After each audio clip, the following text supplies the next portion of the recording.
अस्सलाम वालेकुम नाज़रीन, मैं हूं रिजवान शहजाद। एक नए व्लॉग में खुश आमदीद। नाज़रीन, अपोस्टल का जो कानून है नेशनल असम्बली में ये पेश हुआ था कुछ अरसा पहले,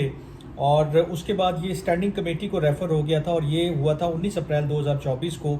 उसके बाद ये 31 जुलाई तक इसके ऊपर बहस मुबाहिसा जारी रहा और फिर इसके हवाले से एक रिपोर्ट जो है वो कौमी असम्बली में अगस्त 26 को, यानी कि एक दो दिन जो कल गुजरे हैं, उसमें ये पेश हुई है। इस जो रिपोर्ट है और ये जो बिल है, इसमें एक दो चीज़ें बहुत मुझे थोड़ी सी डिफरेंट लगी और वो यूनिक लगी, और मैंने कहा कि उस हवाले से थोड़ी सी इन्फॉर्मेशन है वो आप तक पहुंचा देता हूं और शेयर कर देता हूं। साथ ही हम इसके अंदर एक दो चीज़ें जो मुझे थोड़ा सरप्राइजिंग भी लगी वो भी मैंने मेंशन की है कि एक तो ये कि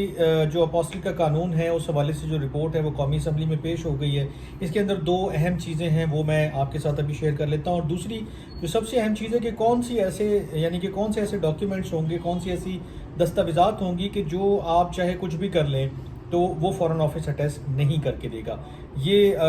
क्या डॉक्यूमेंट्स हैं मैं उसके हवाले से बात कर लेता हूँ थोड़ी देर में, लेकिन पहले ये बताना ज़रूरी है कि ये जो रिपोर्ट कौमी असम्बली में पेश हुई है ये अपोस्टल कानून के हवाले से हुई थी। और ये अपोस्टल कानून आपके नॉलेज में ही होगा कि पाकिस्तान की कौमी असम्बली ने जो है इसको इंट्रोड्यूस किया था और उसके बाद इसके ऊपर बहस मुबाहिसा हुआ और फिर ये कानून बना, और उसके बाद मोफा ने अपोस्टल सर्विसेज जो हैं वो शुरू कर दी थी। अपोस्टल सर्विस का मतलब ये है कि वो कंट्रीज़ जो हेग कन्वेंशन की सिग्नेटरीज़ हैं उधर के लिए अब आपको एम्बेसीज में नहीं जाना पड़ेगा,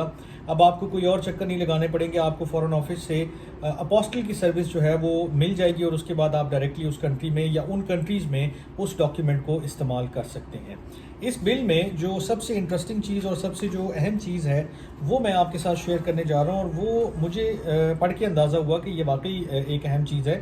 कि इसका जो सेक्शन 5 है उसमें लिखा हुआ है कि power not to recognise certain documents in Pakistan, कि वो मखसूस यानी कि इख्तियारात जिनके तहत आप कुछ दस्तावेज़ात को पाकिस्तान में किसी सूरत भी अटेस्ट या अपोस्टल नहीं करेंगे या रिकग्नाइज नहीं करेंगे। तो उसमें जो उन्होंने वन लाइनर एक जो उसकी कैटेगरी बनाई है वो मैं आपके साथ शेयर कर देता हूँ कि the application of those foreign document shall be ineffective which fall within the ambit of apostille convention but are against the glory of Islam and national interest, sovereignty and integrity of Pakistan. यानी कि जो भी आपके documents हैं कि जो foreign documents आपको दरकार हैं वो बेशक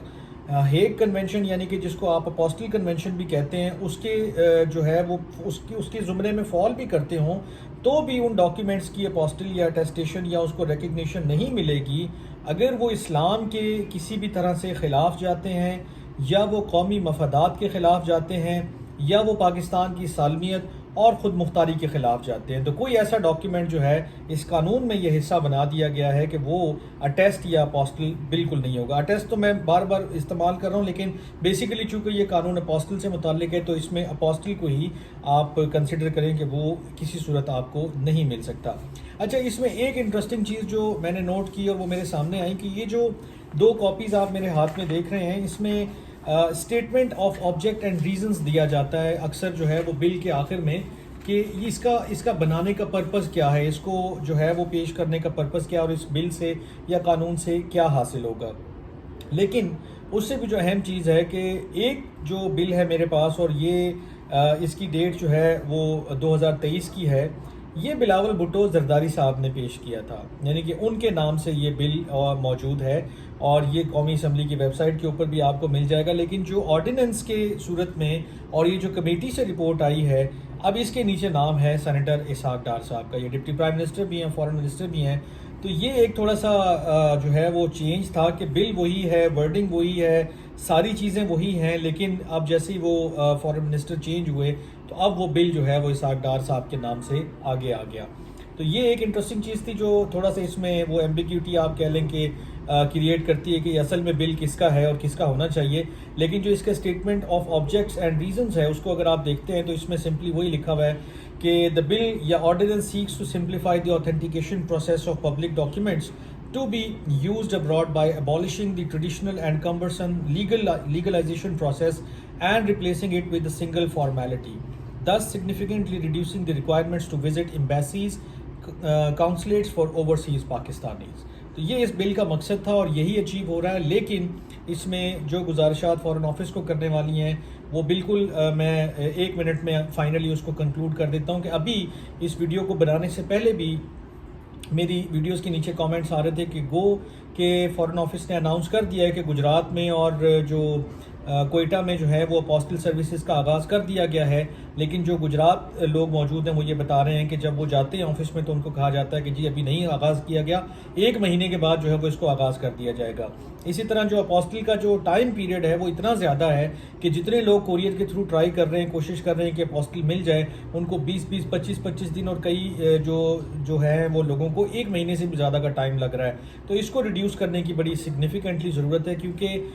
یہ سارا جو پرپز ہے اس کا آسان بنانے کا, اس میں لوگوں کو آسانی فراہم کرنا سب سے مین مقصد تھا. اگر وہ نہیں ہو سکتا ہے تو پھر میرے خیال میں یہ ساری چیزیں جو ہیں وہ اتنی اچھی نہیں ہیں جتنا ان کا جو ہے وہ یہ لا اور یہ جو ساری چیزیں آپ نے پروسیس کر کے یہاں تک پہنچائی ہیں اس کا ایفیکٹ جو ہے وہ اس طرح سے ڈیلیور نہیں ہو رہا. تو دیکھتے ہیں آئندہ دنوں میں اس حوالے سے اگر ٹائم ریڈیوس ہوتا ہے اور کوئی اور اچھا ایفیشینٹ طریقہ سامنے آتا ہے, جیسے کہ ہم نے آن لائن اپوسٹل کے حوالے سے سنا ہے لیکن اس کے اوپر بھی ابھی